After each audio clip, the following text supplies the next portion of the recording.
G'day guys. I've got a 5000 that's come in. It looks like it's actually brand new.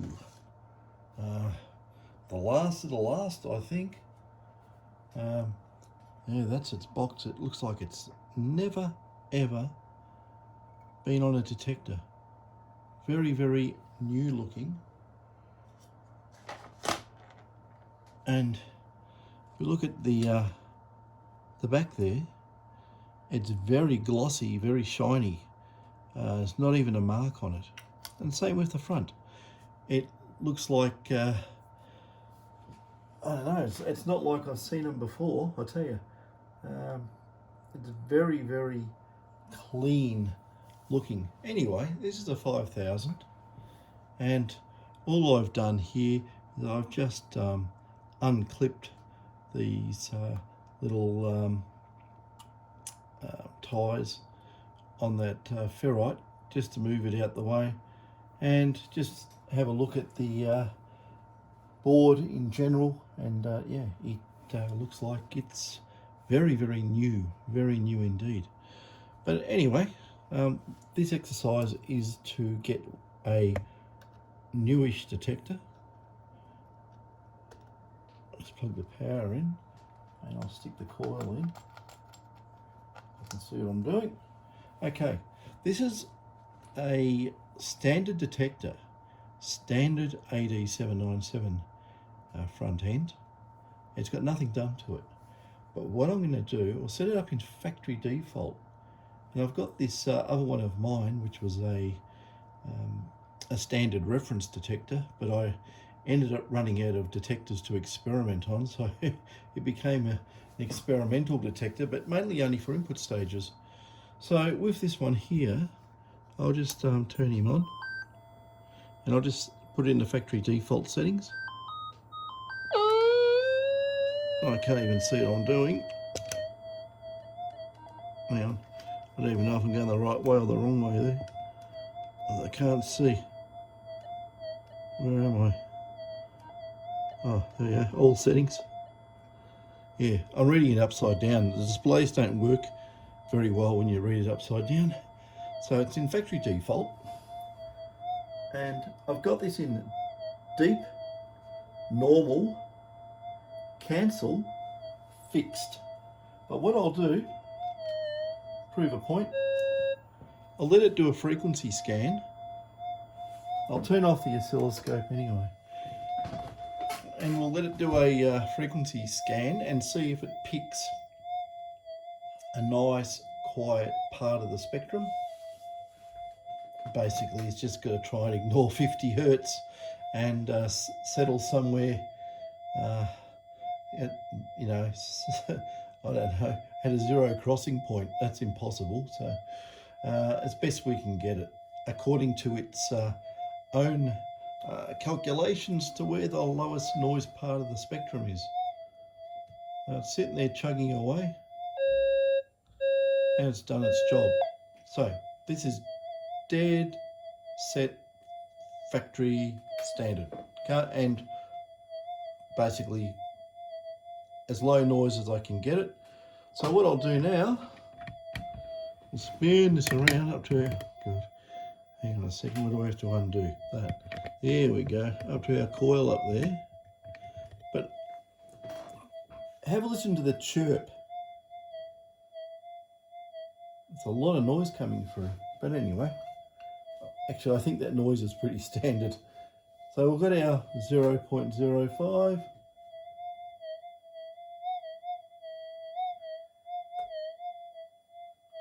And per usual with a standard detector, I basically, with the 0.05, I have to scrub the coil.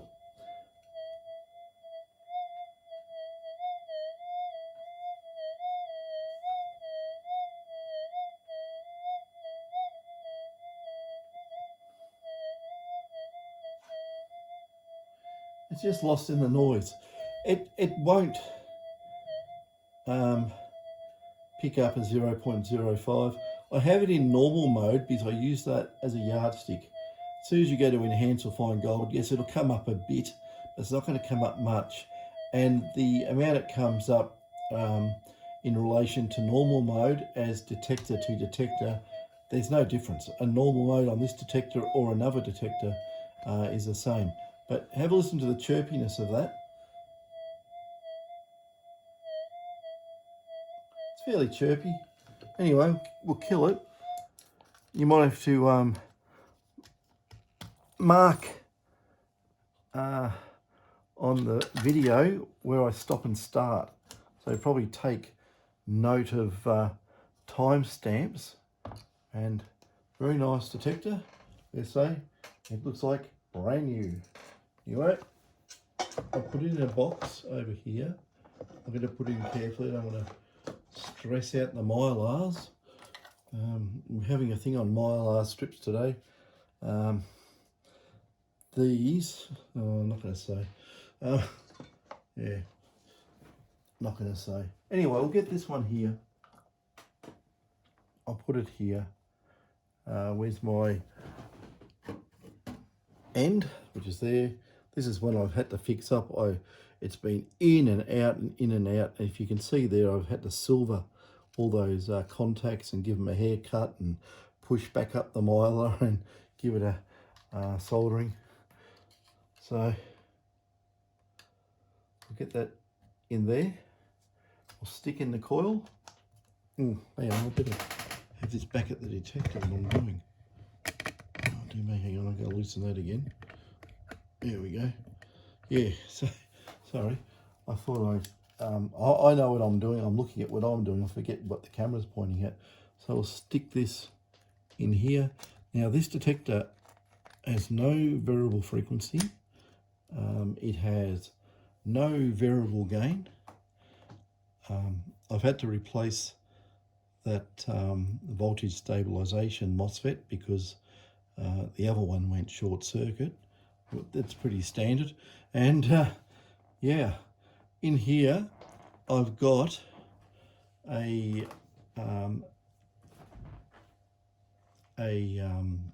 op amp block, which this one is based on LT1028s, which I said before are extremely difficult to get to behave, except they have a beautiful low noise figure.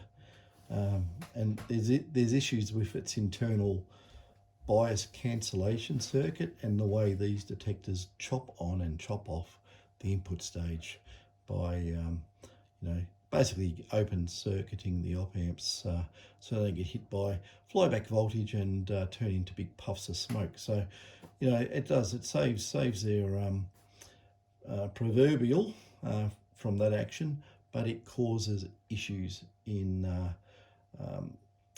what do you want to call it? It's the time it takes to stabilize the op amp before it comes back and has to do some work amplifying signals. So there's all these little things there, and we'll turn this on. What I'll do, I'll put this in factory default. It's got exactly the same gain as a standard detector, so there's no trickery in that regard. Now what do I have to do here? I can see this one. There we go. Down and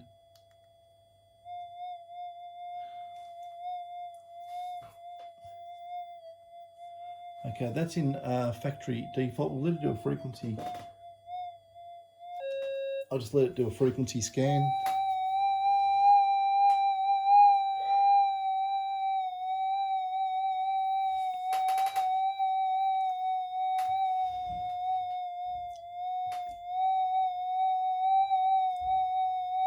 Now the LT1028s make a lot more noise when you do a frequency scan. It's probably to do with the bias currents. But anyway, we'll see what happens. I've got this one pretty well nutted out. So here's our detector. It's got a gain of 34, same as the other one. But if you timestamp the other one and listen to this one, it's a lot less noisy. the chirps are not as pronounced. So I always thought these detectors, and I said, have a intermodulation, effect. I was going to say problem, but I'll say effect, right? And it makes noise. So anyway, this is not as susceptible. But here's the interesting thing. Now I've got the 0.05 again, and I'll just readjust all this bizzo up to the coil. Up there somewhere. Where are we? There. I'll just lock that so it doesn't slide over and fall down. Okay. Now on the other one, we had to. I'll just make sure the settings are right, the same. Okay, it's in deep, normal timings. Cancel mode, fixed. So it's all the same. So what we'll do, we'll get this 0.05.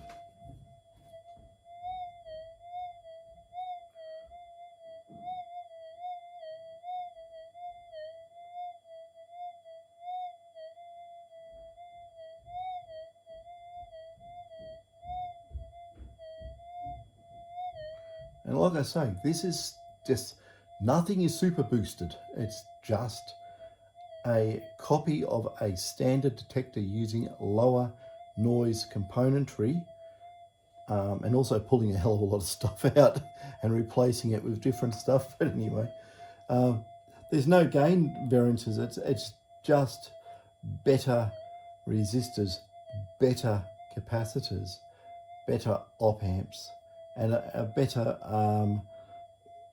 well, we'll just say, well, I haven't even put the capacitors in this on the supply rails like I usually do. And so the rails won't be that clean. They'll have 5 or 10 millivolts of high-speed ripple on them, because they always do. And yeah, it's the same configuration. But as you can see, 0.05. And like on the other one, I was scrubbing the coil, we'll scrub the coil.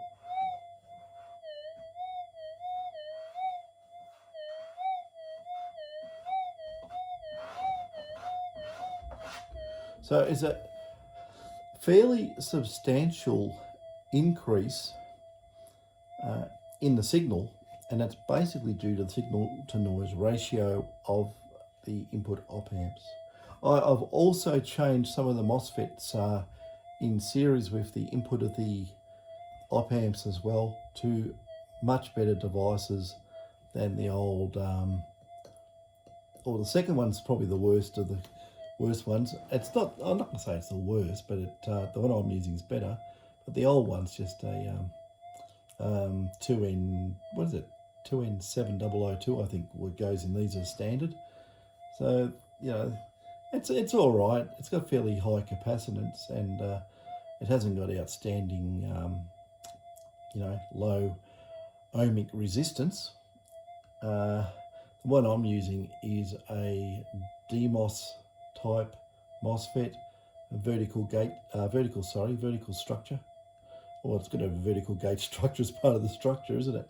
So yeah, it's a DMOS vertical structure's got very, very low capacitance, and I think the on resistance of these, rather than being somewhere around about 6 ohms, are probably about 1.2 ohms, which you want to get rid of all these ohmic losses. And resistance is loss, resistance is noise, and so that's probably as best I can get one of these going, and that just gives you an idea. And I'm going to go to a 0.1, tiny little 0.1 piece, Beautiful signal, ground balances beautifully, and that's just that, just doing a rework of the input stage. So I can get a lot more out of this. I don't want to do it and boost it up inside the workshop, because it's very, very hard to get rid of the 50 hertz, because it just magnetically couples into the coil, and it's just going to sit there and chirp and chop and carry on like a pork chop. So that's the story with that. So these older detectors, I keep saying, even though the one I just did, I don't think it's very old. I don't know the structure of the serial numbers on these. but it starts with 1631, if that means anything to anybody. I think it's a very, very late model, and the reason being, you know, I've got the front off it. Yeah, it's, you have a look at the paint work on the, I don't know if you can see it very well, I can't even see myself, but the paint work is very different than one of the other ones of these, any of them actually. I've got one here, well, I've only got that one on the bench. It's going at the moment. I've got some more out in the hallway, but yeah, I had to make room in here. It became impossible to move. But if I look at that, yeah, it's different. And yeah, I just twisted that, and you heard it go into a long tone. It's one of the connectors basically dropped off and remade. So I'll do it again, see if I can do it. Oh, there it goes, it beeped. Hear it beep? Yeah, and it went into like a mumble mode and reset. That's because I've stressed the mylar out too much on this, and I really need to replace it. There you go. That's me wiggling it. There you go. Beep, beep, beep, beep, beep, beep. Yeah, and then it settles down again. So yeah, those sort of noises will indicate your mylar's on its last legs. So that's that. Okay. Just thought I'd point that out. And this one, I'm going to go and put in the variable gain board. I'm going to put variable frequency in this as well. But I've got some more experiments I want to do interfacing the new input stage into the gain board, and keep everything. It's something. Oh, see, I found something out, okay, on these, and it has without giving the game away too much, it has an effect on the stability of the input stage, depending what mode it's in, right? It's a very funny effect, and they've all got it, and it's very, very easy to alleviate. And yeah, it's you can see it on the oscilloscope when you change modes. There is a quirky thing that happens on all these detectors, and it upsets the input stage. You go, oh, how can that happen? It's not really connected. Well, it sort of is, but we'll leave that to the engineers to ponder on. But yeah, it was a very, very easy fix. Very easy fix, and well, we can't call it a fault. It's not a fault. Can I call it an oversight? Or maybe the people who did the design said, oh, we don't care about that, not going to worry about it. But yeah, it gives issue to something. But I'm not going to let on too much. See if someone can work out what I'm on about. You probably work it out. It's to do with the mode switch. So what happens is parameters change. Well, when you change mode, you want to change phase, and you want to change timings, and you want a bit of information into the CPU or MPU or whatever you want to call it, but it does something else to the circuit, and don't think it's meant to, because when I fixed it, it improved a matching of the mono mode running in both channels at the same time. So you can work it out. You can work it out, I think. I hope. You know, I can't do all spoon feeding, and yeah, let's see what happens. If you know what it is, tell me. But it's to do with the mode switch on any detector. It could be even a yeah, it actually, yes, it happens on the GPs as well. It happens on both GPXs, 45s and 5s, and also GPs, or extremes, 3000s, 3500s. It'll do it on all of them. So that's a bit of an interesting one. And it also brings up part of that issue of you get more performance with a monocoil using the detector in double D on one channel and not using two, where you should get more performance using two. But neither here nor there.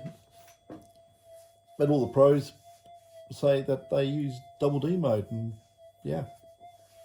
And some are even ex-Minelab detector testers. Getting old these days, these fellows, but yeah. They've been out there running around with detectors for many years, and they're on the ground, or some of them been on the ground every day for like 25-30 years. So I'll take their word for it. Anyway, that's that. You can do a lot of things with these older detectors, and you know, putting a nice tame afterburner on the input amplifiers, we can get some really good depth out of these, really good depth and sensitivity. And if you keep everything so it don't have too much of a signal excursion, you know, up or down, and bang the supply rails, it'll behave beautifully. So yeah, you gotta balance everything, and it comes up really well. So I went out with this today, and it worked relatively well, but then I realised it was doing this quirky business, which I've had happen before, and I thought, well, hang on a second, well, I've got this in bits, why don't I actually nut it out and find out what the quirk is? And I know some of it was a mismatch in resistor values, and it wasn't matching properly, and that's also to do with accuracy on the channels in the 4051. You can have variances, you know, a few ohms up or down between channels, but yeah, there's a way to get around that issue. Anyway, all good. Don't know what else I can add. I think I've added enough, but still really good detectors, really good detectors. And yeah, like I say, where I did the first one, times, you know, have a look at the first 5 minutes or whatever, and then have a look at this, move back and forth and just listen to the noise and have a look at the signal, you know.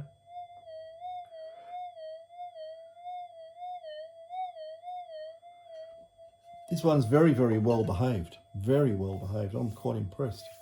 So yeah, yeah, that's it. I'm going to waffle on if I keep talking, and it won't be interesting. Well, it might be, but you never know. Anyway, that's that, a 5000 compared with the factory standard one. Catches.